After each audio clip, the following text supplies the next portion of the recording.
Hello and welcome to Strange Cryptid Horses. This week's video is one of those topics that comes about during some random searching on different ideas.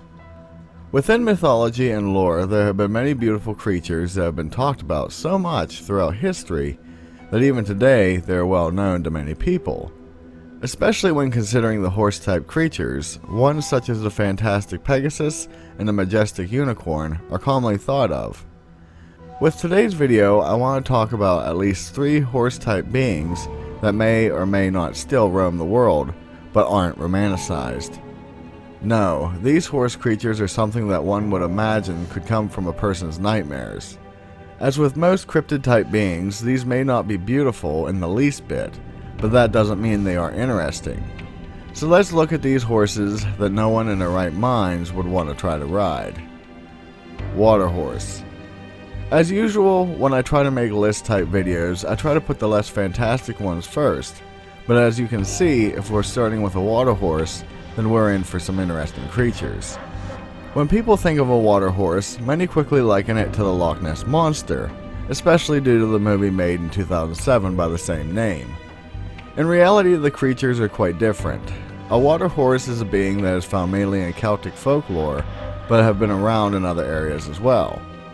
When starting this research, I was going to make this entry called the Kelpie, but come to find out the creatures are the same, but the terms are used differently depending on where the being is found. In lochs, the term water horse is used, but in faster moving waters the name Kelpie is utilized. Regardless of the terminology, one thing that is agreed upon is that these creatures are not friendly, nor is it advisable to ever come face to face with one. They are shape-shifting spirits that utilize whatever form is needed to entice its victims. There are many stories telling of the creatures appearing as beautiful men or women, as well as a horse.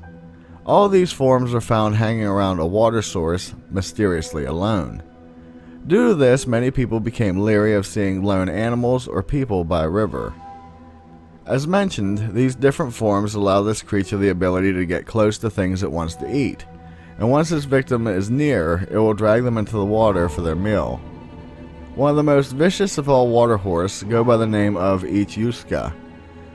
This being in horse form allows people to ride them, but its skin becomes sticky, making escape almost impossible. It then runs straight into the water, where it tears its victims to shreds, where everything is devoured, except for the liver.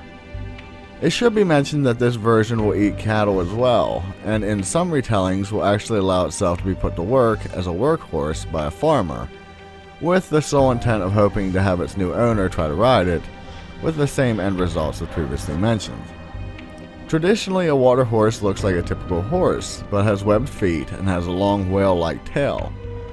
With this topic, there is another version that is simply known as a water bull. Typically, they are similar to a water horse but have distinctly different behaviors. With this version, they can also shapeshift, but rather than being a predatory animal, they generally leave people alone and choose to mate with cows. The resulting birth kills the cow, but produces a calf that has tiny misshapen ears, but is considered higher in quality. According to legend, the water bulls have been known to fight off water horses that are attempting to hurt human beings. While dealing with this creature, many would assume that they fall squarely only in the realm of folk tales and legends, but actual sightings did occur. From 1846 to 1883, 3 very detailed encounters were reported of very large horse-headed creatures. Captain Christmas of the Danish Navy saw one chasing dolphins near Iceland. Captain Mick Kay of the ship named the HMS Daedalus saw 2 near the Cape of Good Hope, and a whaling ship named Hope On also saw 2, but this time it was around Panama. Due to the ideas of so many writings existing about the same creature, coming from different areas, makes me wonder if there isn't a nugget of truth in them. Tique Bilang. Our next stop in our trip through the strangest horse stable known to mankind is the Tique Bilang, found in Philippine lore. The name itself roughly translates to demon horse, and as you'll soon hear, it gains its nickname honestly. It is said to be somewhat bony and basically look like a horse that can walk around bipedally like a human being. One distinct characteristic is that it is said to have very long legs, in which when knelt down, its knees extend past its head. It seems in various tellings of this creature, it can be found in many locations such as mountains and dense forests, but is also known to make its home under bridges as well. One thing that is agreed upon when dealing with this being is that it appears to have a distinct dislike of humans, and will frequently terrorize unwary travelers, eat them, or just plain kill them. In some tales, the Tique Bilang will venture out at night and forcibly have sex with a human woman, which in turn produces more of its species. It should also be noted that this being is said to be a spirit of an aborted fetus that has returned with a vengeance after being caught in limbo. I also should point out that in some versions of the tale, the Tique Bilang can transform into a human being, or even just plain out become invisible. As mentioned previously, all encounters with this creature aren't pleasant, but some have managed to escape from being its next meal. It is said that when it's angered, which is apparently easy to do, its eyes will glow red and it will stomp on its victim with its hooves repeatedly until nothing is left. For the most part, the most common activity that the Tique Bilang enjoys using is playing mind games with people. This entails causing people traveling through the forest to constantly be caught in a loop, as they can't remember how to get home, nor does the forest ever seem to end. Some that have escaped have stated that the creature made its presence known the entire time they were lost by constantly slapping them or knocking them to the ground. It is said that if someone realizes they are being manipulated by a Tique Bilang, they need to turn their shirts inside out, and that will fix the problem. The only other solution is to ask politely to be freed, or just by simply walking quietly enough so not to waken the spirit in the first place. In an interesting twist, there are claims that one can tame this being in a couple of different ways. The first is that it is said to have multiple spines jutting out of the back of its neck, and if a person was able to get a hold of one of these, it would prove an effective talisman, called an anting-anting, which makes the creature a servant. However, in order to get the spine, the Tique Bilang needs to be subdued, then a special type of rope is needed to be wrapped around the being, and finally, one must climb onto its back and hang on long enough for it to get tired out and admit defeat. The only other solution is that there are 3 golden hairs located in the horse's mane, which when plucked will cause it to be a person's servant until death. That is, unless the creature eats the person first while trying to get the hairs. In an interesting twist, some people see this creature as a guardian of the elemental kingdom, and is simply protecting nature. Within the Hindu religion in the Philippines, the Tique Bilang was depicted as one of the forms of the god being known as Vishnu. Nuckelavee. Our final entry in this video is a real strange and creepy one found in Norse and Scottish folklore. The first stories began in the early 16th century on the Orkney Islands, which are located outside of Scotland.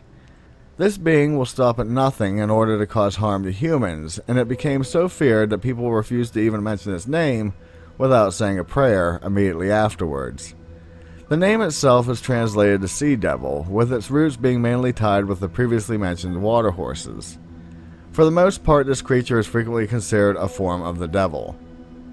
The Nuckelavee is a mix of a human-horse hybrid, but unlike centaurs, the human part is a legless torso fused to the back of a horse. Both the horse and rider are completely devoid of skin, and its appearance is described as being red with yellow veins carrying black blood all over the body. The rider has a huge head and arms so long that they drag on the ground. The body flops around as if it were dead, but it does try to use its arms and sharp claws to grab hold of its victims. The horse part of this creature has one single red eye in the center of its head, a huge open mouth, fins for feet, and is able to produce a black poisonous gas from its mouth. The Nuckelavee spends most of its time in the sea, but does come to land to cause havoc. I couldn't find any reports of what happens when it manages to grab hold of a human with its arms, but I would assume the results aren't good. Mainly, it prides itself with using its poison breath as a way to cause crops and animals to die, which in turn brings famine. The poison can also cause a disease that was given the name mortashine. In the Orcadian Islands, it was common practice to burn seaweed into what is called kelp, which was used to add nutrients to poor soil. It was believed that the smoke from the burning seaweed would enrage the Nuckelavee and cause it to attack the land dwellers more ferociously. This being does have a few weaknesses though, as it doesn't like fresh water. In a few tales, people have been able to escape the creature by crossing a freshwater stream. It even goes as far as not being able to come on land if it happens to be raining. This has led many people to believe the creature is able to control rain, causing droughts in order for it to safely come upon land. The other part of the tale that is quite interesting is that apparently it would constantly attack humans if it weren't for the godlike spirit known as the Mither of the Sea, or Mother of the Sea, keeping it contained in the ocean during the summer months. There is quite a famous report of a man named Tomas or Tam O'Shanter, who late one night came across this gruesome beast, but it feels more like a scary story of fiction rather than a point of evidence. I'll leave a link to it in the description for those of you who are interested. It is at this point that an obvious entry into this video would be the Jersey Devil, but I won't really talk about it much here for a few reasons. The first is that I had previously already made a separate video about this cryptid in which I went into great detail, and I can't add anything new. The other issue for me is that while it certainly fits with our topic, I somewhat feel its mix of animals as well as its alleged demonic link puts it firmly in a different category. So in ending this, I'm curious, what type of cryptid do you consider your favorite? I have been making cryptid topic videos for a while now, and many of you probably have figured I have a few personal favorites. So my answer would be a toss-up between the Jersey Devil and Mothman. If you haven't yet done so, do please consider subscribing to my channel for more content like this. I also would greatly appreciate it if you would share my channel with others who may be interested in this type of genre. With that, be safe, and I'll see you in the next one. Later.